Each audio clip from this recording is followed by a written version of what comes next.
চ্যবনপ্রাশ খেলে কি পুরুষ বান্ধবতার কোনো লাভ হয়? হয়, সত্যি হয়। কারণ চ্যবনপ্রাশে 52খানা অ্যান্টি অক্সিডেন্ট আছে। হ্যাঁ, মিলিয়ে নেবেন। এবং এটা আমার কথা না, এটা একটা ব্লগ পোস্ট, আমি ডক্টর জয় মেহতার আগে ব্লগ পোস্ট থেকে আমি বলছি। তিনি বলেছেন যে অনেক সময় দেখা গেছে যে পুরুষদের বা মহিলাদের যখন প্রেগনেন্সি আসছে না দুজনেরই কিন্তু রিপোর্টস নর্মাল, মহিলার রিপোর্টস নর্মাল, পুরুষেরও কিন্তু sperm reports normal.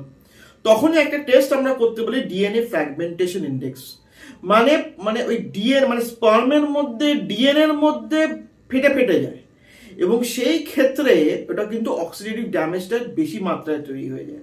DNA fragmentation index যদি খুব বেশি থাকে অবভিয়াসলি ইক্সি ছাড়া উপায় নেই, কিন্তু ডিএনএ ফ্র্যাগমেন্টেশন ইন্ডেক্স যদি মাঝামাঝি পর্যায়ে থাকে, ইটস আ ভেরি সাইন্টিফিক ব্যাপার এবং খুব মানে এটা একটা খুব ইম্পর্টেন্ট ল্যাবরেটরি টেস্ট করা হয়। তখন দেখা যাচ্ছে এই অ্যান্টি অক্সিডেন্টস যদি আমরা শরীরে দিতে পারি, চ্যবনপ্রাশ ভেরি ইম্পর্টেন্ট, একদম মানে মানে সব জায়গায় পাওয়া যাচ্ছে, তাহলে কিন্তু ডিএনএ ফ্র্যাগমেন্টেশন ইন্ডেক্সের প্রবলেমে হেল্প করে।